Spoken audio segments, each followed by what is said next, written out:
நானே ஓர் தவம் செய்தேன் சிவாய நமயனப் பெற்றேன் தேனாயின் அமுதமுமாய் தித்திக்கும் சிவபெருமான் தானே வந்து எனது உள்ளம் புகுந்து அடியேனுக்கு அருள் செய்தான். ஊனாரும் உயிர் வாழ்க்கை ஒருத்தன்றே விருத்திடவே. திருச்சிற்றம்பலம். என் தாய் தந்தையின் அருளாசியோடும் குரு அருள் திருவருள் அருளாசியோடும் சோழீஸ்வர பெருமான் சிவலோகநாத பெருமான் அருளாசியோடும் எனக்கு இந்த வாய்ப்பை கொடுத்த ஐயா குடும்பத்தினர் அனைவருக்கும் இங்கு கூடியிருக்கும் அனைத்து சான்றோர் பெருமக்களுக்கும் என்னுடைய நன்றி கலந்த வணக்கத்தை தெரிவித்துக் கொண்டு, எனக்கு தலைப்பு நான் கேட்டு வாங்கினது எதனால அப்படின்னா, திருச்சாளல் சிவபெருமானுடைய திருவிளையாடல்கள் அனைத்தையும் பாடுற மாதிரி அந்த கேள்வி மாணிக்க வாசகர் கேட்கறது, அந்த பொண்ணு பதில் சொல்றது, அந்த மாதிரி ஊமை பெண்ணை பேச வைத்ததை வச்சு இப்போ ஐயா அண்ணா எனக்கு அந்த விளக்கமா உங்களுக்கு சொன்னாங்க. நான் சிவபெருமான் எப்படி நம்ம உயிரை தோற்றுவிட்டாரு, நாம சிவபெருமானுக்கு நாம என்ன செய்யறோம், சிவபெருமான் நமக்கு என்ன செய்யறாரு அப்படிங்கிற நிலையில நான் பேசலான்னு ஆசைப்படுறேன். என்னப்பன் எம்பிரான் எல்லாருக்கும் தான் ஈசன் அப்படிங்கிற தலைப்புல எம்பெருமான் எப்படி நமக்கு என்ன செய்கிறார், அவர் செய்து வரும் அற்புதங்களையும் அதிசயங்களையும் அவர் உள்ளிருந்து உணர்த்திய கருத்துக்களை உங்களுடன் பேச வைக்கிறார். என்ன அவரு நான் பேசுறது இல்ல, அவர் எனக்குள்ள பேசிட்டு இருக்கிறார். இதுக்கு காரணம் என்ன, ஏன் நான் இந்த அளவுக்கு உட்கார்ந்து பேசுறதுக்கு வாய்ப்பு அவர் கொடுத்தாருங்கிறது உங்களுக்கு நான் கடைசியில சொல்றேன். மாணிக்க வாசகர் திருவாசகத்தில் வானாகி மண்ணாகி வழியாகி ஒளியாகி ஊனாகி உயிராகி உண்மையுமாய் இன்மையுமாய் கோணாகி ஆண் எனது என்று அவரவரை கூத்தாட்டு வானாகி நின்றாயை என் சொல்லி வாழ்த்துவேனோ. மாணிக்கவாசகர் பாடின பாட்டு திருச்சதகத்துல. வானாகவும் மண்ணாகவும் காற்றாகவும் நெருப்பாகவும் நீராகவும் ஆகிய 5 பூதங்களாய் இருப்பவர் சிவபெருமானே. உடலுக்கு உயிராகவும் தோற்றத்தில் இருப்பவைகளுக்கும் தோன்றா நிலையில் இருப்பவைகளுக்கும் ஆதாரமாய் இருப்பவரும் சிவபெருமானே. உயிர்களுக்கு யான் எனது என்னும் ஜீவ வியக்தியை கொடுத்து இருப்பவரும் அவரே. இவையாவும் சொல்களாகவும் செயல்களாகவும் இருப்பதும் அவரே ஆவார். அவர் இல்லாம நாம இல்லைங்கிறது இந்த இடத்துல நீங்க நல்லாவே புரிஞ்சுட்டு வரல. சிவபெருமான் இல்லாம நாம இல்லை. இவ்வாறாக சிவபெருமானின் அளவு கடந்த பல்வேறான மகிமைகளை என்னால் எவ்வாறு விளக்கி கூற முடியும்?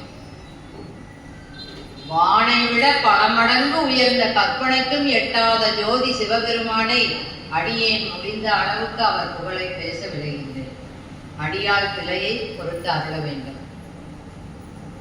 ஒன்றவன் தானே இரண்டவன் மின்னருள் நின்றனன் மூன்றினுள் நான்குணந்தான் ஐந்து வென்றனன் 6 விரிந்தனன் எடும்பர் சென்றனன் தானிருந்து தானுணர்ந்தெட்டே. சிவன் தனிப்பட நிற்கும் போது அவர் ஒருவரே ஆவார். தனிப்பெரும் கருணை. அவரே சக்தியோடு சேர்ந்தால் 2 ஆகிறார். அவரே படைத்தல் தொழில்களை செய்யும் போது மும்மூர்த்தியாகவும் ஆகிறார். உண்மையை விளக்கும் 4 வேதங்களாகி நிற்பதும் அவரே ஆவார். நாம் 5 இந்திரியங்களையும் அடக்கிக் கொண்டு அடக்கும் ஆற்றலை அவர் அளிக்கிறார். மூலாதாரம், சுவாதிஷ்டானம், மணிப்பூரகம், அநாதகம், விசுத்தி, ஆக்ஞை ஆகிய 6 ஆதாரங்களிலும் விரிவு பெற்று சகசரதளமாகிய 7வது இடத்தில் பொருந்துகிறார். அவர் என் குணங்களையும் அறிந்து அவற்றுடன் உலகோர் பொருட்டு சேர்ந்து இருப்பதும் அவரே ஆவார். தத்துவங்களை கடந்தவனும் பிரம்மா திருமால் முதலியோர்களால் அறியப்படாதவனும் ஆகிய மேலோனை நாம் பக்கமிருந்து வழிபட வேண்டும். அவனை வழிபட அறியாமை நீங்கும். சிவனை புறத்தை காணாமல் அகத்தேயும் காண வேண்டும். அவன் மனதிற்கு எட்டாதவன், ஆனால் உயிரில் கலந்து ஒன்றியவன். நல்லவர்களுக்கு தாயினும் பரிந்து கருணை செய்வான். தவறு செய்தவர்களை தவறாமல் தண்டிப்பான். எங்கெங்கு காணினும் அவனது தோற்றம்தான். அவர் இல்லாத இடமே எங்கும் இல்லை. இதை ஏபிஎஸ் ஐயா அடிக்கடி சொல்வாரு. எங்கும் சிவமே எங்கும் சிவமே அப்படிம்பாரு. அப்புறம் எப்ப பார்த்தாலும் யாரை பார்த்தாலும் ஒரு கேள்வி கேட்பாரு, நாம் எத்தனை பேர் இருக்கிறோம், நாம் எத்தனை பேர் இருக்கிறோம் அப்படிம்பாரு. நாம சொல்லுவோம் நாம் இருக்கிறது நினைச்சுக்கிட்டு நாம சொல்லுவோம். ஆனா அவர் கடவுளை சேர்த்தி நம்முள்ள இருக்கிறாரு அப்படிங்கிற அந்த கருத்து ஏபிஎஸ் ஐயாவை இந்த நேரத்துல நினைக்க தோணும். 244 கோணங்களிலும் அவன் நிறைந்து விளங்குகின்றான். அண்டங்கள் பலவென்றும் அலைகடல் 7 என்றும் சொல்வார்கள். அந்த கடல் 7 கரை மணலை எண்ணிட முடியுமா?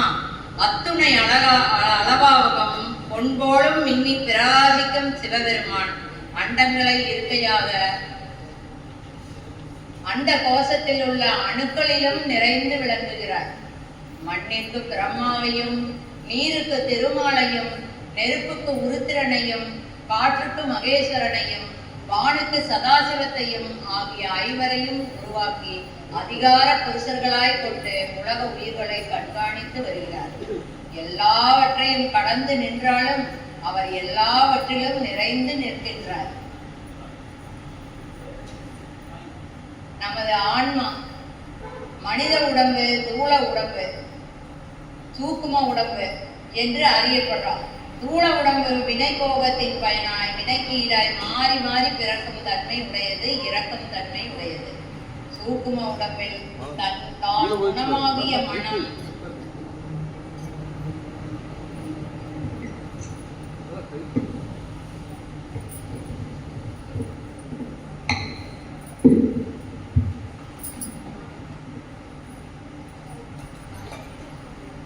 சூக்கும உடம்பில் தான் குணமாகிய மனம் மிகுந்திருக்கும்.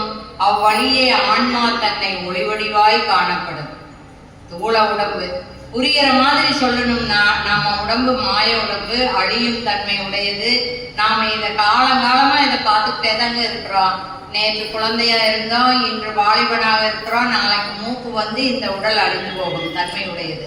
இதுவே மாயையால் செய்யப்பட்ட உடல் சூக்கும உடம்பு. சூக்கும உடம்பு என்பது நமது ஆன்மாதானுங்க, அழியாதது. அது ஒளி வடிவம் கொண்டது. அந்த ஒளி வடிவம் நம்ம உடம்பையே தாங்கி நிற்கிறது. பக்குவம் அடையணும்னு அப்படின்னு அந்த ஆன்ம ஒளிக்கு ஒரு உடலை உருவாக்கி தந்தவர் நம்ம சிவபெருமான். பக்குவம் அடையாவிட்டாலும் வேறொரு உடலை உருவாக்கி தருவார் சிவபெருமான். இது எப்போது முடிவுக்கு வரும் என்றால், இந்த ஆன்மாவாகிய சிற்றொளி சிவமாகிய பேரொளியில் கலக்கும் போது முடிவுக்கு வரும். அப்போது நாம் முக்தி நிலை அடைவோம். நம்ம ஆன்மாவின் ஒளி வடிவம் எப்படி இருக்குன்னு சொல்லணும்னா, திருமூலர் சொல்றார் பாட்டுல, மேவிய சீவன் வடிவது சொல்லிடில் கோவின் மயிரொன்று 100உடன் கூறிட்டு மேவிய கூறது 1000 ஆவியின் கூறு 100 100,000த்து ஒன்றே. இது எப்படின்னா, சிவபெருமான் சூரியனை போல பல லட்சம் கோடி பெரியது என்றால், நமது ஆன்ம ஒளியோ பசுவின் ஒரு முடியை 100 கூறாக்கி, அந்த ஒரு முடியை 1000 கூறாக்கி, அந்த ஒரு முடியை 1,00,000 கூறாக்கினால் அதில் ஒன்றுதான் நம்ம ஆன்மாவின் ஒளி வடிவம். அந்த ஒளி சிற்றொளியாகிய சிவமாகிய பேரொளியில் கலக்கணும்னு நாம பிறவாநிலை என்னும் முக்தி நிலை அடையிறது. இதை இந்த ஆன்ம ஒளி நமக்கு பெரிய இதா இருக்குதுங்கிறத சாமி எடுத்து காட்டுறாரு. நம்ம ஒளி எப்படி இருக்கோன்னு, ஆன்மாவை நம்ம எப்படி சாமிகிட்ட சேர்த்துணும், நம்ம இந்த சிற்றொளி அவரோட பேரொளியில கலக்கிறதுக்கு நாம என்ன பண்ணணும் அப்படிங்கிறதையும் இப்போ மனித உடலை எப்படி கொண்டு வர்றாருன்னு நாம் பார்க்கணும். நாம இந்த பேரொளி அவரோட கலக்கி பிறவா நிலை பெறலைன்னா மறுபடியும் நாம பூமியில பிறக்க வேண்டி இருக்கோம். அது பக்குவத்தின் பொறுப்பு. வேறொரு உடல் தருவார். அது எந்த உடல்னு நமக்கு தெரியாது. ஏன்னா நம்ம பக்குவம் எந்த இடத்துல எவ்வளவு இருக்குது, எப்படி இருக்குதுன்னு அவருக்கு தான் தெரியும். அதுக்கு ஒரு உடலை கொடுத்து அந்த உடல்லையும் தனக்கு ஒரு இடத்தை அமைச்சு கொண்டு அந்த ஜீவனை வாழ வைத்து கொண்டு இருப்பார். இது மனிதனுக்கு மட்டுமல்ல, உலகத்தில் உள்ள அனைத்து கோடி ஜீவராசிகளுக்கும் பொருந்தும். இனிமேல் அந்த ஆன்ம ஒளியை சிவபெருமான் உடலாக எப்படி மாத்துறாருங்கிறத இப்ப பார்க்க போறோம். கருவில் நமது உடல் எவ்வாறு உடல் பெறுகிறது என்பதை இப்ப நாம சொல்றோம். உருத்தெரியா காலத்தே உள்புகுந்தென் உளமண்ணி கருத்திருத்தி வான்புக்கு கருணையினால் ஆண்டு கொண்ட திருத்துருத்தி மேயானை தித்திக்கும் சிவபதத்தை அருத்தியினால் நாயடியேன் அணிகொள்தில்லை கண்டேனே. இது மாணிக்கவாசகர் பாட்டு. இந்த உருத்தெரியா காலத்தை அப்படிங்கும் போது நம்ம என்னவா நம்ம ஒரு உருவம் இல்லாம இருக்கும் போது அந்த உருவத்துக்குள்ளேயே அப்பவே அவர் உள்ள புகுந்துடுறாரு. உளமண்ணி கருத்திருத்தி அந்த அதாவது நம்மளை திருத்தி அந்த கருவை தன் ஒரு தாயினுடைய வயிற்றுக்குள்ள அனுப்புறது. அவர் அவர் எல்லாம் பண்றதே அணிகொள்தில்லை கண்டேன. இது நமக்கு தெரியாமையே அவர் பண்றாருங்கிறத நம்ம மாணிக்கவாசகரும் திருமூலரும் நம்மளுக்கு நிறைய எடுத்து காட்டியிருக்கிறாங்க. 96 தத்துவங்களினால் உருவானது நம்ம உடல். இதை எளிமையாக சொல்ல திருவருள் கூட்டியுள்ளது. தாயின் கருவில் முதலில் பற்றுக்கோடாய் விளங்கும் அருவ நிலையில் பரம், சிவம், சக்தி, பரநாதம், பரவிந்து, சதாசிவமும் முதலில் செல்கின்றன. பின் உருவமூர்த்திகளாய் பிரம்மா, விஷ்ணு, உருத்திரன், மகேஸ்வரன் இவற்றுடன் ஆன்மாவும் செல்கிறது. நமது உடல் கருவுக்குள் இருக்கும் போது ஓம் என்ற வடிவிலேயே அமைந்திருக்கும். இந்த ஓம் வடிவமே வானத்தின் வடிவமும் ஆகும். இதுவே அண்டத்தில் உள்ளது பிண்டத்திலும். இந்த உடலை கருவுக்குள்ள இருக்கிற குழந்தைய நாம ஸ்கேன்ல பார்ப்போம். அப்ப குழந்தை ஓம்ங்கிற வடிவுல இருக்கிறத நம்ம எல்லாருமே பார்த்துருப்போம். ஏன்னா அவங்க வீட்டுல குழந்தைகளுக்கு பிறக்கும் போது ஸ்கேன் பண்ணுவாங்க. அதுல 8 மாசத்துல பார்க்கும்போது அந்த குழந்தை வளர்ச்சியா அது ஓம்ங்கிற மாதிரி வளைஞ்சு அந்த மாதிரி இருக்கும். அப்படிங்கிறத நமக்கு மாணிக்கவாசகர் திருமூலரும் அதைய அப்பவே அவங்க பாடி வச்சுட்டு போயிருக்கிறாங்க. இத நாம தெரிஞ்சுக்கிட்டோமா அப்படிங்கிறது தெரியாது. எப்படி நமக்கு அது வளருது, என்ன பண்ணுது அப்படிங்கிறதும் எதுவும் தெரியாது. இதெல்லாம் சிவபெருமான் உள்ள இருந்து அனைத்தையும் உருவாக்கி நம்ம இந்த உடலை கொடுக்கறது மிகப்பெரிய அற்புதமான அவர் செய்யற வேலை மிகப்பெரிய அற்புதம். ஓம் என்ற பிரணவத்தின் உட்பொருள் அகாரம், உகாரம், மகாரம் ஆகும். அகாரம் அருவம் சிவம், உகாரம் உருவம் சக்தி, மகாரம் மாயை பஞ்சபூதங்கள். அதிலிருந்தே அனைத்து உலகமும் அனைத்து ஜீவராசிகளும் உருவானது. இதன் மூலம் பஞ்சபூதத்தில் வானின் பங்கு அனைத்தையும் உருவாக்கி ஒருங்கிணைப்பதாகும். உலகில் ஒரு மனித உயிர் தோன்ற வேண்டுமானால் மண் 5 பங்கு, நீர் 4 பங்கு, நெருப்பு 3 பங்கு, காற்று 2 பங்கு, வான் 1 பங்கு வேண்டும். இந்த அளவில் பூதங்கள் ஒன்று சேருமாயின் அவ்விடத்தே ஒரு மனித உயிர் தோன்றுகிறது. இதனையே மாணிக்கவாசகர் திருவாசகத்தில் மண்ணினில் 5ஆய் மலர்ந்தாய் போற்றி, நீரினில் 4ஆய் நிகழ்ந்தாய் போற்றி, தீயினில் 3ஆய் திகழ்ந்தாய் போற்றி, வழியினில் 2ஆய் வளர்ந்தாய் போற்றி, விண்ணினில் 1ஆய் விரிந்தாய் போற்றி என்று பாடியுள்ளார். முதலில் விண்ணிலிருந்து ஓசை உண்டாகும், பின் காற்றிலிருந்து ஊறு உண்டாகும், பின் நெருப்பிலிருந்து ஒளி உண்டாகும், பின் மண்ணிலிருந்து நாற்றம் உண்டாகும். இவை அனைத்தும் பஞ்சபூதங்களின் தன்மையாகும். இவை அனைத்தும் வானின் மூலம் ஒருங்கிணைக்கப்பட்டு உயிர் உருவாகிறது. பஞ்சபூதங்களின் தன்மை கருப்பையில் உள்ள உதக நீரில் நிறைந்து இருக்கும். போகின்ற 8ம் புகுகின்ற 10 மூழ்கின்ற முத்தனும் 9 வாய்தலும் நாகமும் 8உடன் 4 புறவியும் பாகன் விடானெனின் பன்றியும் ஆமை என்று பாடியுள்ளார் திருமூலர். போகின்ற 8 சுவை, ஒளி, ஊறு, ஓசை, நாற்றம், மனம், புத்தி, அகங்காரம் ஆகியவை 8. புகுகின்ற 10 பிராணன், அபானன், உதானன், வியானன், சமானன், நாதன், கூர்மன், திருதரன், தேவதத்தன், தனஞ்சயன் ஆகியவை 10 வாயுக்கள்.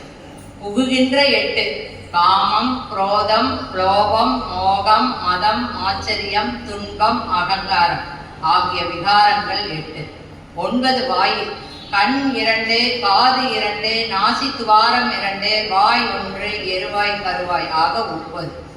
இவை அனைத்தையும் உடலுக்குள் புகுத்தி உடம்பென்னும் மனையை எலும்புகளாலும் நரம்புகளாலும் வரித்து கட்டி தசையினை குருதி நீரால் நிரப்பி இணைத்து அமைத்தான் இறைவன் சிவபெருமான். இவை அனைத்தும் நடுநாடியால் 2 அங்குல வெளிவராத மூச்சு காற்றின் மூலமும் பஞ்சபூதத்தின் ஒருங்கிணைப்பால் அனைத்து உறுப்புகளும் உருவாகி பிராணன் காற்று மிகுதியால் 300 நாட்கள் கழித்து குழந்தை வெளிவருகிறது. இவை அனைத்தும் சிவபெருமான் செயலன்றி வேற்று ஒருவர் செயலல்ல. குழந்தையின் அனைத்து உறுப்புகளையும் உருவாக்கி தந்தவர் சிவபெருமான் ஒருவரே ஆவார். இவ்வாறு அவர் இத்தனையும் செஞ்சிருக்கிறாரு அப்படிங்கிறது நமக்கு தெரியாது. ஆனா நாம கோயிலுக்கு வர்றோம், சாமி கும்பிடுறோம், சாமி பார்க்கிறோம், இது பண்றோம். இத்தனை கருத்துக்களையும் திருமூலர், மாணிக்கவாசகர் ஒரு உயிர் எப்படி உருவாகுது அப்படிங்கிறத அவர் பாட்டு வடிவில் நமக்கு எழுதி வச்சுட்டு அவர் நமக்குள்ள சிவபெருமான் இருந்து செய்கின்றார்கிற உண்மையை உணர்த்திட்டு அவங்கெல்லாம் அந்த காலத்திலேயே நமக்கு எழுதி வச்சிருக்காங்க. ஆனா இந்த பாவை விழாவில் அருளாளர்கள் எல்லாரும் பேசும்போது நாம சிவபெருமானை எப்படி வணங்க வேண்டும், சிவபெருமான் நம்மளுக்கு எவ்வாறு நம்முள்ள இருந்து செய்யறாரு அப்படிங்கிறது எல்லாம் கேட்க கேட்க பேரானந்தமா இருக்குது. அதுல எனக்கு கிடைச்ச வாய்ப்பு இந்த வாய்ப்பு. மாணிக்கவாசகரும் போற்றி திரு அகவலிலும் பாடியுள்ளார். அவர் என்ன சொல்லியிருக்கிறார்னா, மனித பிறப்பில் தாயின் வயிற்றில் அதனை அழித்ததற்கு செய்யும் குறைவில்லாத புழுக்களின் போருக்கு தப்பியும், முதல் மாதத்தில் தாண்டிக்காய் அளவுடைய கரு 2ஆக பிளவுபடுவதிலிருந்து தப்பியும், 3ஆம் மாதத்தில் தாயின் மதநீர் பெருக்குக்கு தப்பியும், 4ஆம் மாதத்தில் இம்மதநீர் நிறைவினால் உண்டாகும் பெரிய இருளுக்கு தப்பியும், 6ஆம் மாதத்தில் கருப்பையில் தினவு மிகுதியால் உண்டாகிய துன்பத்திலிருந்து தப்பியும், 7ஆவது மாதத்தில் கருப்பை தாங்காமையால் பூமியில் காயாய் விழுவதிலிருந்து தப்பியும், 8ஆவது மாதத்தில் வளர்ச்சி நெருக்கத்தினால் உண்டாகும் துன்பத்திலிருந்து தப்பியும், 9ஆவது மாதத்தில் குழந்தை வெளிப்பட முயல்வதால் வரும் துன்பத்திலிருந்து தப்பியும், குழந்தை வெளிப்படுவதற்கு தகுதியான 10ஆவது மாதத்தில் தாய் படுகின்றதோடு தான் படுகின்ற கடல் போன்ற துயரத்திலிருந்து தப்பியும் இந்த பூமியில நாம பிறந்திருக்கிறோம். வளர்ச்சி அடையும் காலங்களில் வருடங்கள் தோறும் தாய் தந்தையர் முதலியோர் நெருக்கியும் அழுத்தியும் எத்தனையோ பல துன்பங்களில் தப்பியும், காலை பொழுதில் மலத்தாலும், உச்சி பொழுதில் பசியாலும், ரா பொழுதில் தூக்கத்தாலும், ஊர் பயணங்களாலும் உண்டாகிற துன்பத்திலிருந்து தப்பியும், வறுமை என்கிற பழமையாகிய விடத்திலிருந்து தப்பியும், சிறிய எல்லைகளுடைய பல வகைப்பட்ட முயற்சிகளில் தப்பியும், வேடதாரிகளிடமிருந்து பிழைத்தும், தெய்வம் உண்டு என்ற நினைப்பை உண்டாக்கி உலக பொய்ப்பொருள்களை மெய்ப்பொருள் என்று நம்ப வைக்கும் உலக மாயா காரியங்களிலிருந்தும் தப்ப வைக்கிறான் சிவபெருமான். இவ்வாறாக சிவபெருமான் நம்மை உருவாக்கி தந்தது நமது உடலிலும் தனக்கு ஒரு இடத்தை அமைத்துக் கொண்டு நாம் அனுபவிக்கும் இன்ப துன்பத்தை அவரும் அனுபவித்துக் கொண்டு நம் கூடவே வாழ்ந்து நம்மை வாழ வைத்துக் கொண்டிருக்கிறார். ஒரு தந்தையை போலவும் தாயை போலவும். நமக்கு தாய் தந்தை இப்பிறவியில் வருபவர்கள் இந்த பிறவியில மட்டும்தான் இருப்பாங்க. ஆனா சிவபெருமான் ஒவ்வொரு பிறவியிலும் நம்மை உருவாக்குவது முதல் முடிவு வரை நம் கூடவே வாழ்ந்து நாம் அடைய வேண்டிய முக்தி நிலையை எட்டாவிட்டாலும் கூட பக்குவத்தில் பொருட்டு மீண்டும் ஒரு வாய்ப்பு கொடுத்து நம்மை உருவாக்கி நம்முள் வாழ்ந்து வாழ்நாள் முழுவதும் நம்முள் பயணித்து ஒரு வேலையாள் போல சேவை செய்து கொண்டிருக்கிறார் சிவபெருமான். இவ்வாறு சேவை செய்யும் அந்த சிவபெருமானை நாம் எவ்வாறு வணங்குகிறோம் என்பதை நாம தான் தெரிஞ்சுக்கணும். அனுதினமும் அவரை ஒவ்வொரு நிமிடமும் நாம நினைக்கக்கூடிய ஒரு வாய்ப்பை நமக்கு உருவாக்கி தந்திருக்கிறாரு சிவலோகநாதர். ஏன்னு கேக்குறீங்களா? நான் சும்மா கோயிலுக்கு பார்க்கறதுக்கு வந்தேன். அப்புறம் என்னை அபிஷேகம் பண்ண வச்சாரு, அதுக்கப்புறம் அலங்காரம் பண்ண வச்சாரு, அதுக்கப்புறம் அவருக்கு பூ தொடுத்து கொடுக்க வச்சாரு, அப்புறம் நீர் ஊற்ற வச்சாரு, அப்புறம் என்னை ஒரு ஒரு அதாவது நான் என்னுடைய ஆனந்த கண்ணீரோடு செய்த செயல் அவருக்கு விபூதி விட்டது. இந்த பாக்கியத்தை எனக்கு கொடுத்த போது நான் அடைந்த மகிழ்ச்சிக்கு எல்லையே இல்லை. ஏன்னு கேக்குறீங்களா? சிவபெருமான போய் தொட்டு நான் பண்ணக்கூடிய பாக்கியம் பெற்றதுனால எனக்கு இந்த கருத்துக்களை அவர் சொல்லு அப்படின்னு சொல்லி என்னை வந்து இந்த இந்த பாடங்களை வந்து எனக்கு எப்படி காண்பிச்சாருன்னா, சிவனடியார் ஒருத்தர் வந்து பிடிஎஃபா எனக்கு இது அனுப்பிச்சார். திருமூலர் விளக்க உரையும் திருவாசக விளக்க உரையும் அனுப்பிச்சார். இதை அனுப்பும் போதே எனக்கு வந்து கண்ணில் பட்டது இந்த இந்த தலைப்புக்கு ஏற்ற ஒரு பெரிய ஒரு பொக்கிஷமான கருத்து. அதைத்தான் நான் உங்ககிட்ட சொல்லிட்டு இருக்கிறேன். அப்புறம் இதே சிவபெருமான் வந்து ஆவுடையார் கோயில வந்து மாணிக்கவாசகர் மூலம் அமைச்சிருக்கிறார். அதை எதுக்காக அமைச்சாருன்னா, நம்ம ஆன்மா பக்குவம் பெற்று அந்த சிவனடி திருவடியை போய் அடையணும், பேரொழியில கலக்கணும்னு சொல்லி மாணிக்கவாசகரை திருப்பெருந்துறையில ஆட்கொண்டு அந்த கோயிலை கட்டினார். அந்த கோயிலுக்கு வந்து அந்த கோயிலினுடைய விளக்கம் என்னன்னா, ஜீவனது உண்மை வடிவம் தெரிந்தே, அதாவது ஆன்மாவின் உண்மை வடிவம் தெரிந்தே, இன்னும் சொல்ல போனால் நமது உண்மை வடிவம் தெரிந்தே, நமக்காக நாம் அந்த உண்மையை தெரிந்து கொள்ள வேண்டும் என்பதற்காகவே மாணிக்கவாசகர் திருப்பெருந்துறை என்னும் ஆவுடையார் கோவிலில் ஆன்மநாதர் கோவில் கட்டியுள்ளார். இந்த கோயில்ல வந்து ஆன்மநாதர் கோவிலில் கொடிமரம் கிடையாது, பலிபீடம் கிடையாது, நந்தி கிடையாது, சிவலிங்கமே கிடையாது. ஆவுடையார் மட்டுமே உண்டு. ஏனென்றால் இது ஆன்மாவுக்கு மட்டுமே உண்டான கோவில் ஆகும். மற்ற சிவனாலயங்கள் பதி பசு பாசத்தின் விளக்கமாக நமது உடல் பாசம் நீங்கி பசுவாகிய நாம் பதிவுடன் கலக்க வேண்டும் என்ற அடிப்படையில் கட்டப்பட்டது. திருப்பெருந்துறை ஆன்மநாதர் கோவிலோ ஆன்ம விளக்கத்துடன் நமது உடல் ஆன்ம விளக்கம் பெற்று அந்த ஆன்ம ஒளி சிவமாகிய பேரொழியில் கலக்க வேண்டும் என்ற தத்துவத்துடன் கட்டப்பட்டு தெற்கு பார்த்த ஒரே சிவனாலயம் ஆவுடையார் கோவில். வாய்ப்படியில் நின்று பார்த்தாலே ஆன்மநாதரை வணங்க முடியும். அங்கு அபிஷேகம் முதல் அனைத்து அலங்காரங்களும் மாணிக்கவாசகருக்குத்தான். சிவபெருமான் அம்பாளுக்கு அடுத்தபடியாக ரிஷப வாகனத்தில் உலா வருபவரும் மாணிக்கவாசகர் ஒருவரே ஆவார். அங்கு தேரில் உலா வருபவரும் மாணிக்கவாசகர் ஒருவரே ஆவார். அந்த கோவிலின் நுழைவு வாயிலில் உடும்பு சிலையும் உறங்கு சிலையும் வடிவமைக்க பெற்றிருக்கும். அதன் விளக்கம் என்னன்னா, மனமாகிய குரங்கை நாம் சிவத்தை நோக்கி செலுத்தினால் அவர் நம்மை உடும்புப்பிடியாக பிடித்து நம்மை ஆட்கொள்வார்.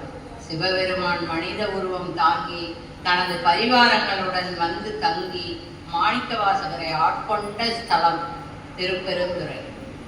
அக்கோவில் சிலைகள் அனைத்தும் நரம்புடனும் உயிர்ப்புடனும் இருப்பது போல சிலைகள் வடிவமைக்க பெற்றுள்ளது. நாம் அந்த கோயிலுக்கு செல்வதன் மூலம் ஆன்ம விளக்கம் பெற்று ஆன்மாவாகிய சிற்றொளிதான் நமது உடம்பை தாங்கி நிற்கிறது என்ற உண்மையை தெரிந்து கொண்டால் அந்த ஆன்மாவை மறைத்துள்ள 4 மறைப்புகளையும் நீக்க அது முன்வரும். இதுவே நமது உடலை தேர்ந்தெடுத்ததற்கு நாம் அதற்கு செய்யும் முதற்படி. இல்லையேல் ஆன்ம விளக்கத்திற்காக நாம் மீண்டும் வேறொரு உடலை தேர்ந்தெடுக்க வேண்டியிருக்கும். அதுவும் சிவபெருமான் தான் நம்மை உருவாக்கி பக்குவத்தின் பொருட்டு வழி நடத்துவார். நாம் அந்த கோவிலுக்கு ஒரு முறையேனும் சென்று ஆன்ம விளக்கம் பெற வேண்டும் என்று வேண்டிக் கொள்ள சிவபெருமான் பாதம் பதித்த அந்த மண்ணை விதித்து வர வேண்டும் என்று மிகுந்த பணிவுடன் வேண்டிக் கொள்கிறேன். ஏனென்றால் இது ஆன்மாவுக்கு நாம் செய்யக்கூடிய தலையாய கடமை. அதுவே இந்த உடலை இந்த ஆன்மா தேர்ந்தெடுத்ததற்காக நாம் செய்யும் முதற்படி. இந்த கோயிலுக்கு எனக்கு நான் திருவாசகத்தை ரொம்ப விரும்பி படிப்பேன். எனக்கு திருவாசகத்தினுடைய கருத்து விளக்கம் எல்லாம் ரொம்பவெல்லாம் தெரியாதுங்க. ஆனா நான் திருவாசகம் என்னை அறியாம எனக்கு அது ஒரு ஈர்ப்பு சக்தி கொடுத்து நான் திருவாசகத்தை படிச்சுட்டு இருக்கும்போது அந்த திருவாசகத்துக்குள்ள திருப்பெருந்துறை திருப்பெருந்துறை திருப்பெருந்துறைன்னு நிறைய இடத்துல வரும். அப்ப இந்த திருப்பெருந்துறை பத்தி என்னன்னு கேட்கும்போது போன வருடம் எனக்கு இங்க இதே திருவாசகத்தை பத்தி பேசுறதுக்கு அண்ணாவும் தம்பியும் எனக்கு வாய்ப்பு கொடுத்தாங்க. அப்ப நான் பேசினேன். திருப்பெருந்துறைய மேலோட்டமா எனக்கு தெரிஞ்ச அளவுல பேசினேன். ஆனா திருப்பெருந்துறைன்னு திருவாசகத்தை பாடும்போது எனக்குள்ள ஒரு என்ன சொல்றது, அது ஒரு மிகப்பெரிய ஒரு ஆர்வத்தை தூண்டி எப்படியாவது திருப்பெருந்துறைக்கு போகணும், அங்க போய் ஆன்மநாதரை சந்திச்சு அவருடைய அருளாசி பெறணும்னு நான் ரொம்ப வேண்டினேன். ஒரு நாள் சிவலோகநாதர்கிட்ட அழுதேன். என்னை வந்து திருப்பெருந்துறை காட்டுங்க சாமி, நான் வந்து திருப்பெருந்துறைக்கு போகணும் அப்படின்னு அழுதேன். இந்த அழுகாச்சி இங்க மட்டும் இல்லை, வீட்லேயும் நான் டெய்லி இரவு வந்து நான் அழுது அடியடைந்த மாணிக்கவாசகர் பெற்ற நிலை போல எனக்கு ஒரு வாய்ப்பு கிடைச்சிது. திருப்பெருந்துறை போற வாய்ப்பு கிடைச்சிது. அந்த திருப்பெருந்துறையில போய் நாங்க காலடி வைக்கும் போது மணி 4, கோயில் பூட்டி இருந்தது. வாஸ்படியில போய் உட்காரும் போது என்ன எரியாம நான் அழுத அழுகை வந்து பேரானந்த அழுகை. அதை வந்து எனக்கு இன்னைக்கு நினைச்சாலும் கண்ணில் தண்ணி வருது. ஏன்னா சிவபெருமான் வந்து தன்னோட பரிவாரங்களோட வந்து அங்க அமர்ந்து மாணிக்கவாசகருக்கு வந்து சிவபுராணத்தை பாட வச்சு கேட்டு அதை வந்து சிதம்பரத்துல எழுத வச்சு அதை வந்து நமக்கு கொடுக்க வச்சு இப்படி ஒரு கோயிலுக்கு நம்மளை வர வச்சிருக்கிறாருன்னு நான் மிகப்பெரிய பேரானந்தப்பட்டேன். அதனால என்னால வந்து அந்த திருப்பெருந்துறையும் இன்னும் மறக்க முடியல. நான் அழுத அழுகையும் மறக்க முடியல. ஏன்னா என்னுடைய மனசுக்குள்ள அவ்வளவு ஒரு ஆர்வம் திருப்பெருந்துறை இருந்தது. அந்த ஆர்வத்தின் அடிப்படையில தான் நான் வந்து சிவபெருமான் வந்து எப்படி எல்லாம் செய்யறாருங்கிற அந்த நிலையை இங்க கேட்டு இந்த தலைப்பை பெற்றுட்டேன். இந்த தலைப்பை வந்து நான் வந்து சொல்றதுக்கு காரணமா இருந்தது சிவலோகநாதர் தான். இந்த கோயிலுக்குள்ள நான் வந்து 6 வருஷம் ஆகுது. இது 6வது வருஷம். இந்த 6 வருஷத்துல எனக்கிட்ட பணிகள் வந்து அவர் வந்து நிறைய பணி கொடுத்தாரு. அந்த பணியை வந்து நான் மேற்கொண்டு, அதாவது என்னுடைய ஆன்மா விரும்பி செஞ்ச பணி. அதாவது நான் வந்து ஏனோ தானான்னு செய்யல, அதாவது சும்மா வர்றோம் செய்யறோம் அப்படின்னு போகல. நான் உள்ள போயிட்டேன்னா என்னை மறப்பேன். ஏன்னா சிவபெருமானோட இருக்கிறோம் அப்படிங்கிற அந்த உணர்வு, திருவாசகத்தை படிச்சதனுடைய நிலைகள் வரும்போது எனக்கு சோழீஸ்வரர் பெருமான் கோயிலுக்கு போற வாய்ப்பும் அம்மா மூலியமா எல்லாம் கிடைச்சது. இப்படி எல்லாம் நான் பாடி நான் எல்லாம் வந்துட்டு இருக்கும்போதுதான் எனக்கு வந்து சிவபெருமானை பத்தி பேசுற வாய்ப்பை இன்னைக்கு அவர் கொடுத்தாரு. இந்த பாவை விழா வந்து நமக்குள்ள வந்து ஆன்ம ஒளியை தூண்டி விடுற விழாவா அமைஞ்சிருக்குது. மாணிக்கவாசகர் எப்படி சிவபெருமானை பார்த்து தன்னிலை மறந்தாரோ அதை போல நம்ம ஒவ்வொரு பாவை விழாவிலையும் நாம வந்து இந்த மாதிரி ஆன்மீக உரைகளை கேட்டு அந்த சிவபெருமானை நோக்கி நம்ம எண்ணங்களை முழுசா அனுப்புனோம்னா என்னை எப்படி ஒவ்வொரு படியா ஏத்துனாரோ அதை போல கண்டிப்பா எல்லாத்தையும் ஏத்துவார். இப்பவும் வந்து நான் உங்களுக்கெல்லாம் சொல்றது என்னன்னு கேட்டா,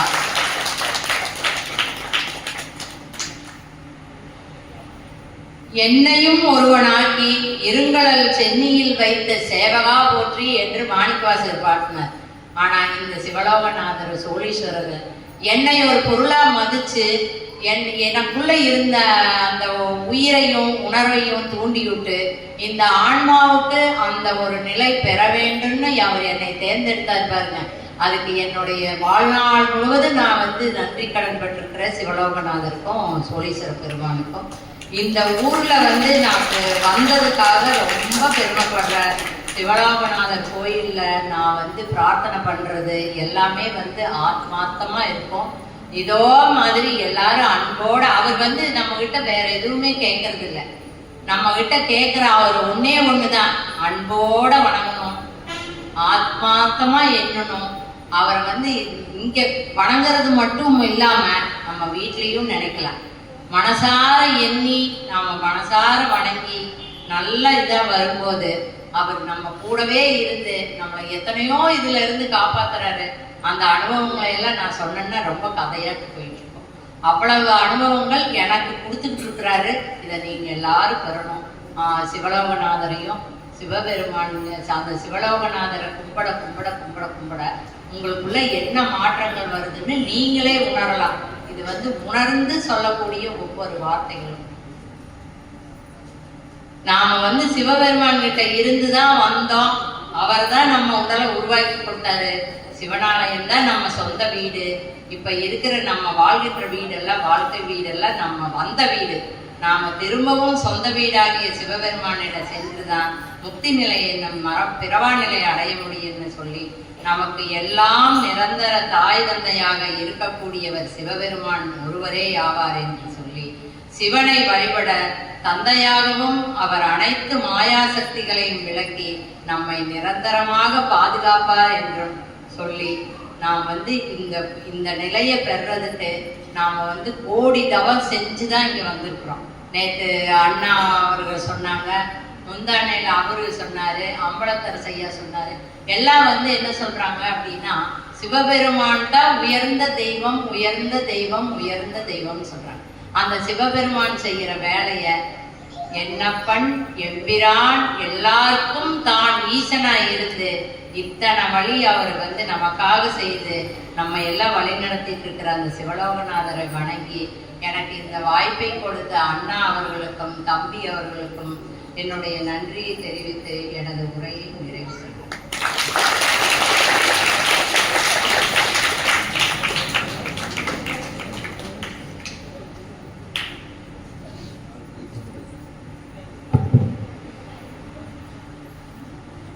மிக ஒரு எளிய அரிய உரையை ஆற்றிய நம்முடைய அம்மாவுக்கு நன்றி சொல்லி அம்மாக்காரங்க சிறப்பு செய்கிறார்.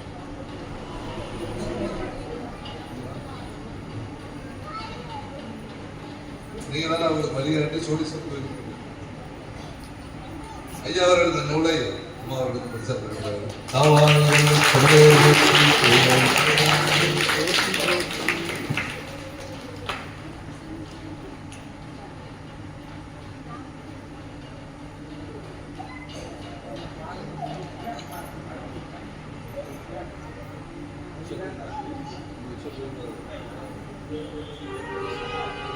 அம்மா அவர்கள் ஒரு இந்த திருமந்திரத்தை பற்றி சொன்னதெல்லாம் ரொம்ப அற்புதமா இருந்தது. ஐயா அவர் ஒரு 2 நிமிஷம் அதை பற்றி விளக்குவாரு.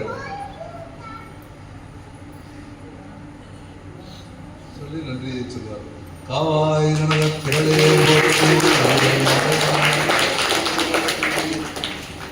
அந்த பெரியோர்கள் சிவலோகநாதருடைய அடியில் இருந்து அன்னபூர்ணி அம்மா அவர்கள் நமக்கு சைவ சித்தாந்த முழுக்க வந்து ஒன்று விடாமல் சொல்லியிருக்காங்க. சைவ சித்தாந்தம் இங்கே எல்லாரும் தெரிஞ்சவங்க. ஆனால் அவங்க சொன்னது இன்னும் கொஞ்சம் நமக்கு அது நல்ல வெளிச்சத்துக்கு வந்துருச்சு. அவ்வளவு உரிய நேரத்தில் இவ்வளவு விரிவாக சொல்லுவதுங்கிறது ரொம்ப ஆச்சரியமான விஷயம். நம்ம ஐயாவுடைய இதில் நம்ம ஐயாவுடைய இதில் இவ்வளவு தூரம் அவங்க செய்ததான அந்த கோயிலுக்குள்ள எல்லாரும் போகலாம் அப்படிங்கிறதெல்லாம் வந்து அதில் அம்மாவுக்கு இறைவன் வந்து எல்லாமே கொடுத்து இது ஒரு பெரிய சித்தாந்த பாடம் முழுக்காவே நடத்திட்டீங்க. சித்தாந்த பாடத்துக்கு திருமந்திரம் அதில் முக்கிய பங்கு, மாணிக்கவாசருடைய பங்கு எல்லாமே வந்து ரொம்ப குறுகிய நேரத்திலேயே இவ்வளவு விரிவாக சொன்னதுக்கு உங்களுக்கு வந்து நாங்கள் எல்லாரும் சேர்ந்து வாழ்த்து சொல்லணும். ஐயா நடத்தி வந்த சபை வந்து ஐயா ஐயா மாவடி நம்ம எல்லா ஏபிஎஸ்சி எல்லாம் வந்து இவ்வளவு தூரம் நம்ம பெண்களுக்கு அதிக பங்கு இங்கே இருக்குது. வெள்ள கோயிலுக்கான பெண்களுக்கு அதிக பங்கு இருக்குது. அதையே இயக்கி ஆக்கியிருக்காங்க. அடியேன் பல ஊர்களுக்கு போய் பழக்கம். வெள்ள கோயில் அப்படின்னாவே ஒரு 100 கிலோமீட்டருக்கு தெரிஞ்சிருக்கு. வெள்ள கோயில் செய்ய சித்தாந்த பேரவை பிகே ஐயாவுடைய இது அப்படின்னு சொன்னால் அது வந்து ரொம்ப பெருமைக்குரிய விஷயம். நம்ம பெருமைக்குரியன்னு சொல்ல பெண்களுக்கு அதிகமாக இதில் வகுப்பா சித்தாந்த வகுப்பையெல்லாம் நீ கேட்டதுனால தான் இவ்வளவு ஒன்றா செய்ய முடியும். அத்தனை சித்தாந்தம் தான் வெளியிருந்து வந்துருச்சு. முழுக்க திருமந்திரத்தில் இல்லாத விஷயம் இல்லை, மாணிக்கவாசகத்தில் இல்லாத விஷயம் இல்லை. சைவ சித்தாந்தம் முழுக்க எப்படி இறைவன் நாம் எப்படி இறைவனை எப்படி அடையணும், நாம் எப்படி நடந்துக்கணும், அத்தனையும் வந்து இது சாதாரண விஷயமா இல்லை. அத்தனையும் நீங்க சொன்னது நீங்க உள்ள எல்லாருக்கும் வந்து இந்த பெண்கள் பெருமைங்கிற தலைப்பு மாதிரி பெருமையா இருக்குது. கேட்கறதுக்கு ஒரு நம்பம் எல்லாம் இருக்குது. இந்த வழிநடத்தின அனைவருக்கும், போராட்டம் ஆடிய பெண்கள் குழந்தைகளுக்கும் இன்னும் இது ரொம்ப சிறப்பாக நடக்கும்னு அடியே நம்ப வேண்டிய மாதிரி இன்னும் சிறப்பாக பிகே ஐயா கூட இப்படி எதிர்பார்த்துக்க மாட்டாங்க. இவ்வளவு நிகழ்ச்சி இவ்வளவு நடக்க மாட்டேன்னா இன்னும் கொஞ்சம் விரிவாக தெரிஞ்சிருப்பாங்க. அப்பேற்பட்ட வெள்ள கோயில்ல இவ்வளவு பெருமைக்குரிய விஷயத்த தெரிஞ்சு வச்சிருக்கீங்க. ரொம்ப எல்லாத்துக்கும் ஒரு சுக எடுத்துக்காட்டாக இருக்கின்றபடியா இன்னும் சிறப்பாக நடக்கணும், இதை கேட்டு பல ஊர்களை நடத்தணும் அப்படிங்கிறது என்னுடைய ஆசையா இருக்கின்றது. எல்லாத்துக்கும் நன்றி. இன்னும் மேலான அண்ணா சொல்லுவாங்க.